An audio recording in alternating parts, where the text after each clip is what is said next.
Bien, hace pocos días veíamos una información publicada en un medio de Capital Federal que nos habla de la situación que viene dándose, y nosotros aquí obviamente la hemos relevado en varias ocasiones también, hablando de los reclamos que desde CONICET hacen numerosos sectores, no solamente los profesionales que están dentro de la carrera, sino también becarios, en fin, un panorama en el que el Consejo Nacional de Investigaciones Científicas y Técnicas viene viendo cada vez más complicado, ¿no? Con lo difícil que es entrar a la carrera, lo que se nos está diciendo es que muchos hoy, dado esta situación, prefieren dejarla. Para hablar del tema, llamamos a Gonzalo Sanz Cervino, es investigador adjunto de CONICET, docente de la UBA y también delegado de ATE, de la Asociación de Trabajadores de Estado. ¿Qué tal, Gonzalo? ¿Cómo estás? Buenos días. Hola, ¿qué tal? Buenos días. Bueno, contanos un poco esta especie de resumen apretado y quizá erróneo que hayamos hecho. ¿Cuál es el mapa que ustedes están teniendo de la situación de los trabajadores, tanto técnicos como investigadores, de CONICET?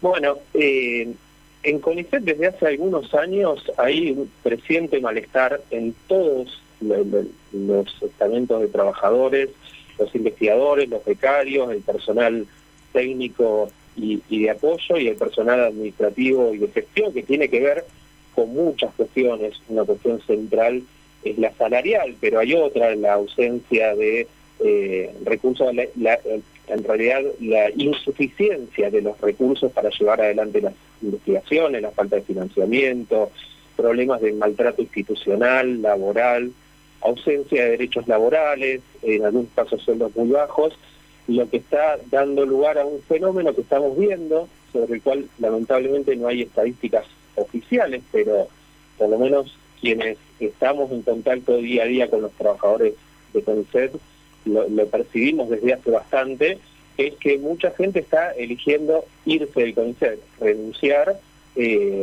sea para irse al sector privado o para irse al exterior en lo que se conoce como fuga de cerebros. Y este es un fenómeno que afecta a los investigadores, a los becarios, pero también a todas las categorías de personal. Ahora en este momento estamos con un conflicto con el sector administrativo por presiones para intensificar el trabajo sobre un sector que tiene salarios muy bajos, que están por debajo de la línea de pobreza, y eso, además de elevar el malestar, se traduce en que muchos administrativos eligen irse del CONICET, lo cual genera un montón de problemas de funcionamiento que sufrimos los que nos quedamos. Bien, frente a esto, ¿no? Y sobre todo viendo este diagnóstico, ¿qué es lo que se puede hacer? ¿Qué acciones se vienen planteando desde los trabajadores organizados frente a este mapa que nos has descrito? Bueno, nosotros iniciamos un proceso de organización muy fuerte alrededor de 2020, en plena pandemia, frente a la inacción de las corrientes dominantes en los sindicatos estatales, en ATE y UPCN, que dio lugar a organizaciones autoconvocadas de investigadores. De becarios ya tenían una trayectoria de organizaciones autoconvocadas, pero también del personal de apoyo y del personal administrativo, que han reclamado fuertemente, incluso presionando sobre los sindicatos a través de algunos delegados que estamos en contacto y que ayudamos a construir esos movimientos. Hemos hecho muchos reclamos, paros, cartas abiertas con miles de firmas de trabajadores de CONICET, lo cual en parte ha servido, por ejemplo, para conseguir cierta recomposición salarial que fue insuficiente, que no llegó a todos los trabajadores de CONICET por igual, fue como segmentado por categorías y estamentos, pero eso ha sido muy útil. El problema que enfrentamos es que este reclamo salarial, en un contexto donde la inflación mensual es del 6, 7, 8%, hay que mantenerlo permanentemente, implica un desgaste que muchas veces no se puede sostener con la misma intensidad el reclamo todo el tiempo. Claro. Claro, justo hace un rato hablábamos con un economista que nos planteaba exactamente eso, ¿no? En una negociación paritaria, aún en esta especie de situación de paritaria permanente que tenemos, uno pauta un aumento que transcurre a lo largo del año y los precios todos los días se modifican. Esto Tal cual. impacta severamente a veces en la administración de los magros ingresos que uno tiene también, ¿no? Exactamente, bueno, lo que ha sucedido en CONICET y en toda la administración pública nacional es que se viene de un largo proceso de deterioro salarial. Claramente no comenzó con este gobierno, tampoco con el gobierno de Macri, o sea, es un proceso de deterioro salarial que comienza en 2011, 2012, cuando la presidenta era Cristina Fernández de Kirchner, se intensifica muy fuertemente durante la gestión de Mauricio Macri, y sigue cayendo con el cambio de gobierno, o sea, a pesar de las promesas, a pesar del discurso, a pesar de hablar todo el tiempo de un gobierno científico, de que ponen la ciencia como una política de Estado, lo que hemos sufrido los trabajadores es que en 2020 nuestros salarios llegaron a su peor nivel en 20 años. O sea, en 2020 llegamos a tener salarios a los niveles de la crisis de 2001. Luego de eso, gracias a la lucha, gracias a las medidas de fuerza, se han logrado recomposiciones salariales, pero lo que nos pasa es que estamos corriendo siempre detrás de la inflación. O sea, estamos ahí siempre cerca de empatarle a la inflación. Nunca se recuperó la pérdida salarial consolidada durante los años anteriores, en particular durante el macrismo, y lo que estamos, la situación en la que estamos ahora es que sí, estamos casi en paritaria permanente, porque todos los meses o casi todos los meses entra alguna cuota de la paritaria, pero el mes que no entra una cuota, ahí los salarios se van al piso por el nivel de inflación que hay. Tal cual, porque uno lo que siente es que mientras más lejos venga, más allá de que el incremento porcentual que se haya pautado sea importante, mientras más se demore en llegar a ese incremento, uno va perdiendo dinero por el camino, va dejando un reguero de dinero por el camino, porque los precios todos los días cambian.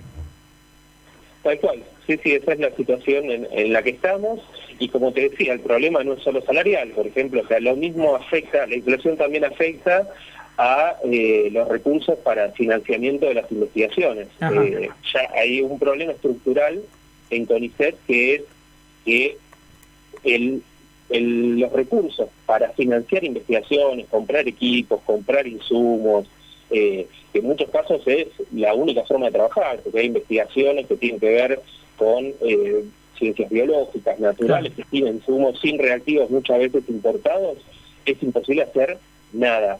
Y ya de por sí, para acceder a esos recursos hay que presentarse un concurso, algunos lo ganan, algunos no, el que no gana el concurso hace ciencia con 2 pesos, pero incluso los que acceden a esos subsidios, tiene el problema de que los subsidios, vos proyectás los gastos para un año, te ofrecen cierta cantidad de dinero, y para cuando ese subsidio lo cobrás, ya eso no alcanza definitivamente para nada. Tal cual. Aún cuando se trata de dólares, ¿no? Bien, el panorama entonces es bien complejo, y me gustaría que reiteremos algo que me decías hace un rato, es decir, desde los trabajadores. Esto puede implicar, por ejemplo, pasar a algún tipo de acción concreta, alguna medida de fuerza, reclamos, pedido de audiencias con los responsables del Ministerio de Ciencia de la Nación. Bueno, en este momento se está desarrollando un conflicto con el sector administrativo. Es un problema que hemos tenido, digamos, en ausencia de una conducción efectiva de ciertas de las corrientes dominantes dentro del sindicato, que nunca han buscado una acción de conjunto, porque los problemas los tenemos todos, entonces van saltando por etapas. Ahora estamos en el marco de un conflicto administrativo por el aumento de las presiones sobre los trabajadores, que está en pleno desarrollo. Hubo ayer alguna reunión, y reclamos estamos haciendo siempre. El problema es que no somos escuchados, y rara vez desde la dirección del CONICET o desde el Gobierno Nacional, el Ministerio de Ciencia y Técnica, se le da bolilla a nuestros reclamos. Pero bueno, vamos a seguir en pie de lucha. Gonzalo, muchísimas gracias por atendernos. Gracias a ustedes por escucharnos. Hasta luego. Charlábamos con Gonzalo Sanz Cervino. Él es investigador adjunto de CONICET, es doctor en Historia, pero también es delegado de los trabajadores de CONICET, sean estos investigadores o trabajadores del área técnica de la comisión. Bien, panorama complejo el que se vive en CONICET.